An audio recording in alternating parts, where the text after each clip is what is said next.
జగన్ హయాంలో చేపట్టిన రాయలసీమ లిఫ్ట్ ప్రాజెక్టును ఎందుకు ఆపరని వైసీపీ రాష్ట్ర ప్రధాన కార్యదర్శి సతీష్ రెడ్డి ప్రశ్నించారు.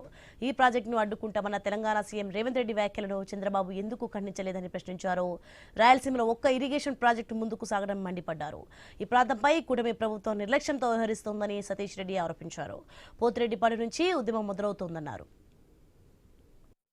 చాలా సమర్థవంతంగా కూర్చొని రాయలసీమ లిఫ్ట్ ఇరిగేషన్ ద్వారా మాత్రమే కరువు సమయాల్లో ఈ యొక్క ప్రాంతాన్ని కాపాడగలగమని చెప్పి ఆయన ప్రాజెక్ట్ మొదలుపెట్టారు. కానీ నువ్వు ఎందుకు ఆపావు? నువ్వు ఆపినావు 2024 నువ్వు ముఖ్యమంత్రి అయినప్పటి నుంచి ఆపినావు.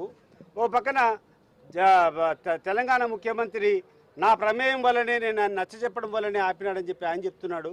దీనికి కనీసం నువ్వు ఖండించాల్సినటువంటి బాధ్యత ఉందా లేదా అని చెప్పి నేను అడుగుతున్నాను చంద్రబాబు నాయుడు గారిని. ఈ యొక్క రాయలసీమ లిఫ్ట్ ఇరిగేషనే కాకుండా రాయలసీమలో జరిగేటువంటి ఒక్క ప్రాజెక్ట్ అయినా ఎక్సెప్ట్ హెచ్ఎన్ఎస్ఎస్ దగ్గర అనేటువంటి అనంతపురం ప్రజలు అయ్యా మాకు లైనింగ్ వద్దు అంటున్నారు. ఈ రాయలసీమలో ఉన్నటువంటి ఒక్క ప్రాజెక్ట్ అయినా ఒక తట్టడు మట్టి తీసేటువంటి పరిస్థితి ఉందా రాయలసీమలో?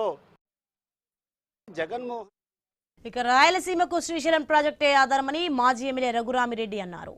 వైసీపీ హయాంలో సీమ రైతులకు పూర్తిగా నీరందించామని చెప్పారు. రాయలసీమ లిఫ్ట్ ప్రాజెక్టును పూర్తి చేయాలని డిమాండ్ చేశారు. ఇక ఇదే ఈ ప్రాంతానికి జీవనాధారమని చెప్పారు. వైసీపీ నేతలు చలో పోతిరెడ్డి పేరుతో నిరసన చేపట్టారు. రాయలసీమ రైతుల భవిష్యత్తు, ఈ రాయలసీమకు ఏకైక వనరులు ఉండేటువంటిది శ్రీశైలం వాటర్.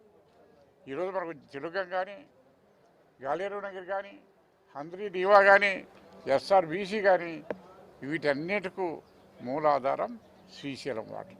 ఏ ముఖ్యమంత్రి అయినా వాళ్ళ రాష్ట్ర ప్రయోజనాలను కాపాడేదానికి ఫస్ట్ ప్రయారిటీ తీసుకుంటారు.